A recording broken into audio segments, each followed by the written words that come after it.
નમસ્કાર. હેલો વીટી કિચનમાં તમારું ખૂબ ખૂબ સ્વાગત છે ફ્રેન્ડ્સ. આજે હું રેસીપી બાજરીના લોટના લાડવા બનાવવાની છું. આપણે ઇન્ગ્રીડિયન્ટ્સ જોઈ લઈએ. બાજરીનો લોટ છે આશરે 50 ગ્રામ જેટલો ને પોણું બાઉલ થાય છે. ગોળ છે એમાં જેટલો જોવે મોટી 2 ચમચી. હુંફાળું પાણી જોવે એટલું વાપરવાનું છે અને ઘી છે. ચાલો આપણે પહેલા બાજરીનો લોટ બાંધી દઈએ.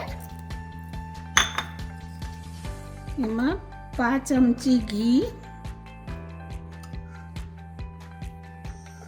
અને મિક્સ કરી લેવાનું બરાબર. અને હુંફાળા પાણીએ લોટ બાંધવાનો, થોડું પાણી નાખીને બાંધવાનો, જેથી કરીને નરમ ન થઈ જાય. શિયાળામાં આ ખાવાથી ઘણી એનર્જી મળે છે અને તમારા શરીર માટે સારું છે. હજી થોડું પાણી જોશે.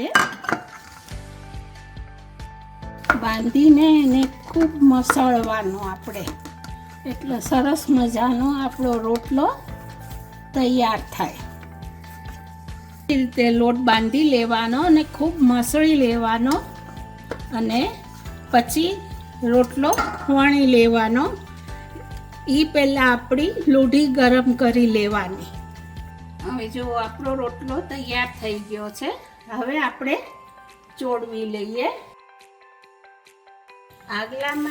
આગલી રેસીપીમાં મેં તમને રોટલો કેવી રીતે બનાવવો અને શેકવો એ બધું બતાવેલું છે. આવી રીતે ઉપર પાણી લગાડી દેવાનું.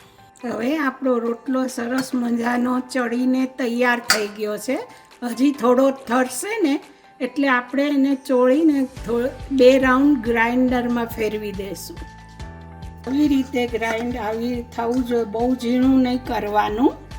હવે ગોળ નાખી દેવાનો અંદર. ગોળ નરમ લેવાનો. તમારી પાસે કઠણ હોય તો એકદમ ઝીણો સમારી લેવાનો.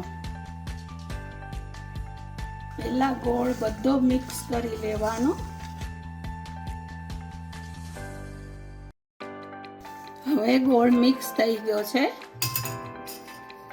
આશરે 1.5 ચમચી ઘી નાખવાનું.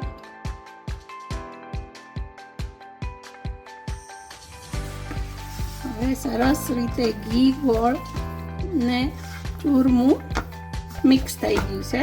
હવે આપણે તમારે જેટલી સાઈઝના લાડવા જોવે એ સાઈઝના વાળી લેવાના.